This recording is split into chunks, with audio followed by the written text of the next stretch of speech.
Investissement locatif, le parcours du combattant. Je suis content de te retrouver, c'est Belrix. Je suis heureux parce que tu es toujours assez assidu, ça me fait plaisir. Si c'est la première fois que tu découvres cette chaîne, ce contenu, Belrix, investisseur immobilier, entrepreneur. Avant, j'étais comme toi, sûrement salarié. Depuis, alors salarié en métropole en France, à Lyon, et depuis, alors il y a la pluie qui tombe là, je ne sais pas si tu entends, et depuis, je suis devenu indépendant, et comme 20% des gens, mais indépendant financièrement, c'est déjà, et puis je travaille chez moi ou dans mes différents business, voilà. Donc n'hésite pas à t'abonner si les sujets comme l'investissement locatif, l'entrepreneuriat t'intéresse. On parle aussi d'état d'esprit, de bonheur, mais pas en mode gourou, pas en mode hippie. Je suis très pragmatique, j'ai une formation scientifique, je suis un ancien informaticien. Enfin, je suis toujours informaticien. Quand tu es informaticien, c'est à vie, ça c'est sûr. Donc voilà. Donc cette vidéo, c'était pour te parler d'investissement locatif, le parcours du combattant. Comme d'habitude, je te rappelle que ce sujet, j'ai noté le sujet sur ma tablette, mais j'ai pas travaillé le sujet, j'ai pas fait de recherche comme avant. Tu sais, je recherchais, je creusais le sujet là, c'est du freestyle. Je donne mes réflexions, ma façon de voir le truc. Et tu me diras si tu en penses d'ailleurs, ce nouveau format. Bref, pourquoi je te fais cette vidéo? Parce que si tu débutes, si tu commences, tu veux te lancer, tu vas voir le résultat. Tu vas entendre un tel qui dit oui, je fais ça, ou tu vas voir des vidéos où les gens ils parlent, ils te montrent leur chantier, ils te montrent leurs résultats avant, après, mais je trouve qu'ils n'insistent pas assez sur le chemin, le parcours du combattant. Quand je dis parcours du combattant, c'est pas pour rien. D'ailleurs que t'as beau, et j'ai fait plusieurs opérations, t'as beau connaître le process, il y a toujours un truc qui coince. J'ai déjà parlé de ça quand je te parlais de l'immatriculation de ma société, enfin de la nouvelle société de mon épouse, parce que la société, mais tu as beau avoir fait toutes tes démarches, connaître le process, il y a toujours une couille, pour parler vulgairement, c'est pas exprès, si tu n'es pas habitué, je suis sans filtre. Il y a toujours un problème, que tu dois résoudre, et c'est ça le défi de l'investisseur, de l'entrepreneur, c'est qu'il n'est pas là pour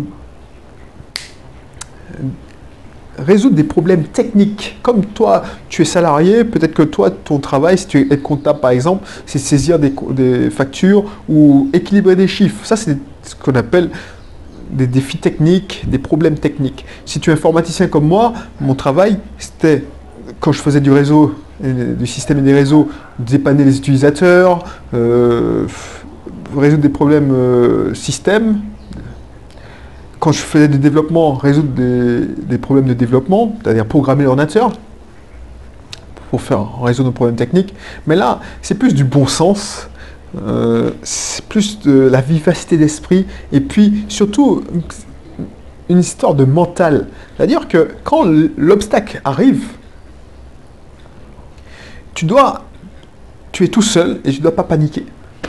Donc du coup, et j'en ai parlé dernièrement, dans une dernière vidéo, c'est un parcours du combattant. Parce que déjà, et je te dis à quoi t'attendre si tu te lances, il faut trouver le bien. Qui dit trouver le bien, dit trouver comment mettre en place un système pour trouver le bien. Donc, je ne veux pas réinventer la roue, tu vas aller sur Le Bon Coin, tu vas aller sur, je sais pas moi, seloger.com, enfin tous les sites de petites annonces. L'idée, c'est que tu ne passes pas ton temps à visiter des appartements, parce que tu n'avances pas. Là.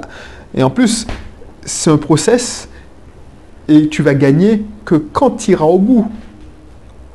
C'est-à-dire que si tu arrêtes et tu visites des appartements, et puis tu n'achètes pas, tu auras perdu ton temps.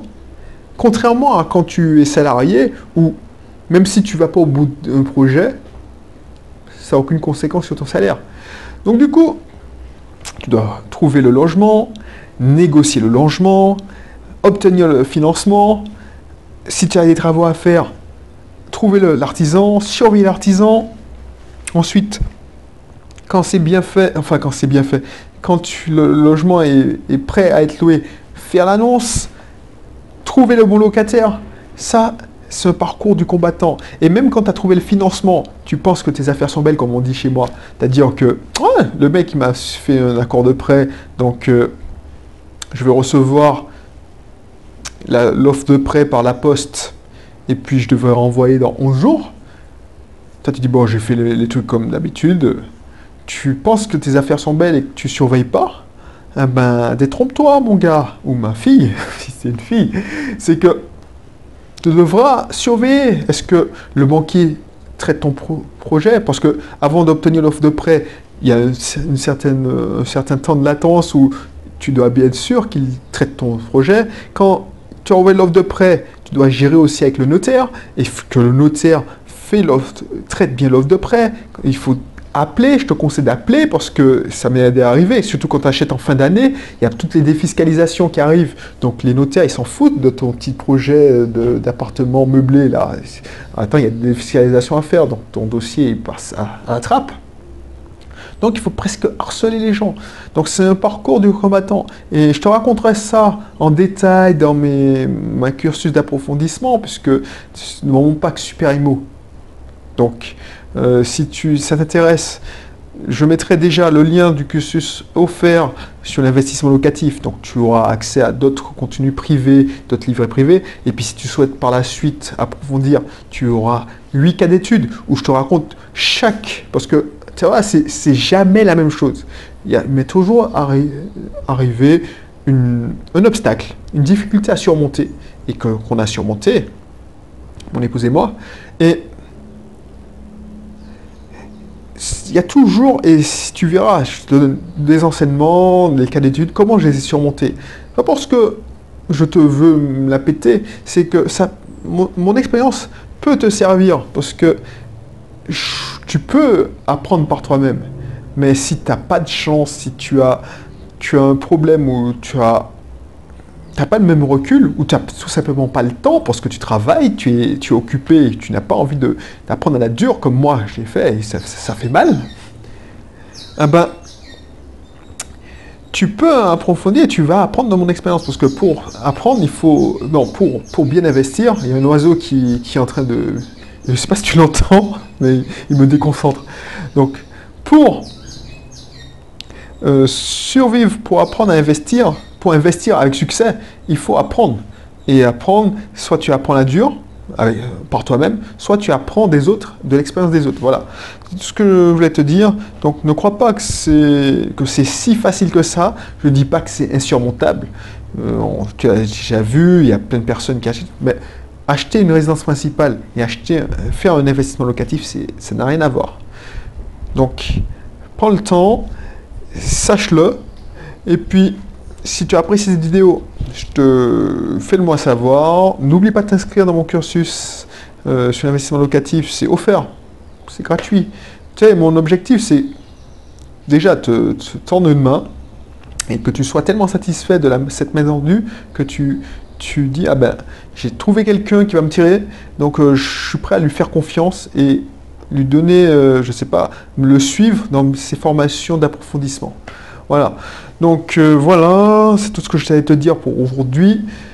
N'hésite pas à t'abonner si ce n'est pas encore fait, et puis je te dis à la prochaine pour une autre vidéo. Allez, bye bye.